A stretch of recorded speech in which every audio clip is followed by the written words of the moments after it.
ফিন্ডিতে দুবার পাকিস্তানকে হারিয়েছিল বাংলাদেশ, এবার কি করবে? খেলাধুলা বিষয়ক সকল তথ্য পেতে এই চ্যানেলটি সাবস্ক্রাইব করে রাখুন এবং বেল আইকনটি অন করে দিন। এবং ভিডিওটি ভালো লাগলে একটি লাইক করুন, কমেন্ট করুন এবং ভিডিওটি না টেনে শেষ পর্যন্ত দেখতে থাকুন। 2 বছর আগে পাকিস্তানের বিপক্ষে রাওয়ালপিন্ডি টেস্ট সিরিজটা কি মনে আছে? প্রশ্নটা কেমন যেন, তাই না? পাকিস্তানের মাটিতে পাকিস্তানের 2-0 টেস্ট সিরিজে হারানোটা স্মৃতি ভ্রংশ না হলে আসলে কারোরই ভুলার কথা নয়। সেই সিরিজ জয় বাংলাদেশের ক্রিকেট ইতিহাসে স্মরণীয় এক অধ্যায়। পাকিস্তানের বিপক্ষে আগের 13 টেস্ট বাংলাদেশ জয় ছিল না একটিও, অথচ ওই এক সিরিজেই বাংলাদেশ জয় পেয়েছে দুবার, সেটিও তাদের মাটিতে। পাকিস্তান ক্রিকেটকে উলট পালট করে দিয়েছিল তাদের ওই হার। ওয়াসিম আকরামের মতো সাবেক অনেক ক্রিকেটারই যেটিকে বলেছিলেন বিব্রতকর। বাংলাদেশের স্পিনে ঘায়েল হওয়া শিক্ষা থেকে পিসিবি ইংল্যান্ডের বিপক্ষে পরে সিরিজেই ফ্যান হিটার ব্যবহার করে উইকেটকে বানিয়ে ফেলে স্পিন ফাঁদ। বাংলাদেশের বিপক্ষে 2 টেস্টে 24 উইকেটের 19টি যেখানে নিয়েছিল পাকিস্তানের পেসাররা, ইংল্যান্ডের বিপক্ষে 3 টেস্টে 46 উইকেটের মধ্যে স্পিনাররা নেন 43টি। ফিন্ডির ওই সিরিজে হারের পর নড়বড়ে হয়ে গিয়েছিল শান মাসুদের অধিনায়কত্ব। পরে অবশ্য টিকে যান, এবারও তার নেতৃত্বে বাংলাদেশ এসে পাকিস্তান।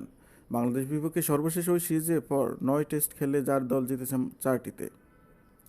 বাংলাদেশ এই সর্বশেষ টেস্ট খেলেছে গত বছর নভেম্বর আয়ারল্যান্ডের বিপক্ষে। ঘরের মাঠে 2টি টেস্টই জিতেছে, তবে সেটি টেস্ট চ্যাম্পিয়নশিপ চক্রের অংশ ছিল না।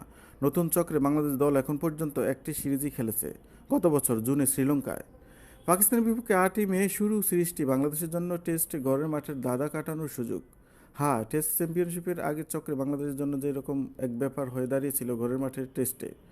6টি টেস্ট খেলে জয় পেয়েছিল মাত্র একটিতে, অথচ দেশের বাইরে 6টি টেস্ট খেলে 3টিতে জয় পেয়েছে। ঘরের মাঠে টেস্ট নিয়ে এবার তাই নতুন করে পরিকল্পনা করতে হচ্ছে। 4-5 বছর ধরে সাদা বলের ক্রিকেটে বাংলাদেশ বড় শক্তি পেসাররা, তাদের উপর ভরসা রেখে ওয়ানডে আর টি-20 এখন স্পোর্ট উইকেট খেলছে বাংলাদেশে। আগে টেস্ট বাংলাদেশ দল ছিল স্পিন নির্ভর, ঘরের মাঠে স্পিন উইকেট ছিল ভরসা।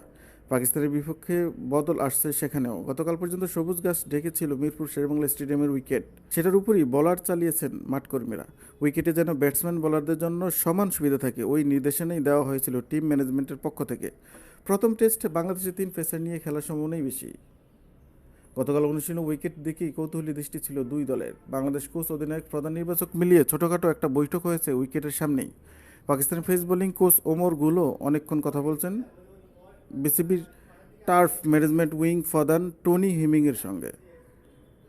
টেস্ট কয়েক বছর ধরে বাংলাদেশের ব্যাটিং ভালো করলেও থিতু হচ্ছে না ওপেনিং জুটি। এই সিরিজে তাই ওপেনিং নতুন মুখ হিসেবে সুযোগ দেওয়া হয়েছে সাদা বলের ক্রিকেটে আক্রমণাত্মক ব্যাটসম্যান তানজিদ হাসানকে। পাকিস্তানের বিপক্ষে তার টেস্ট অভিষেক হয়ে যাওয়ার সম্ভাবনা প্রবল। দলে আরেক নতুন মুখ অমিত হাসান। প্রথম শ্রেণীর ক্রিকেটে প্রায় 50 গড়ের ওই মিডল অর্ডার ব্যাটসম্যান কালই প্রথম অনুশীলন করেছেন জাতীয় দলের সঙ্গে। বিসিবির পাঠানো ছোট্ট এক ভিডিও বার্তায় অমিত জানিয়েছেন তার অনুভূতি। অন্যান্য সময়ও ড্রেসিং রুম শেয়ার করেছি, কিন্তু জাতীয় দলের ড্রেসিং রুম আলাদা, এটা অন্যরকম একটা ভালো লাগা। প্রথম শ্রেণীর ক্রিকেটে 4 নম্বর খেললেও এই সিরিজে টেস্ট অভিষেক হলে অমিতকে হয়তো আরেকটু পরেই ব্যাটিং নামতে হবে। পাকিস্তানের বিপক্ষে তার টেস্ট অভিষেক হবে কি না এমন প্রশ্নে টিম ম্যানেজমেন্টের এক সদস্য বলেছিলেন, ওকে খেলানোর কথা চিন্তা করেই দলে নেওয়া হয়েছে। তানজিদ অমিতদের নতুন শুরুর সিরিজ টেস্ট চ্যাম্পিয়নশিপের চক্রটা যেন নতুন করে শুরু করতে যাচ্ছে বাংলাদেশ। আর তাতে বাড়তি আত্মবিশ্বাস যোগাবে রাওয়ালপিন্ডির 2 বছর আগের স্মৃতি। প্রতিপক্ষ যে সেই পাকিস্তানি।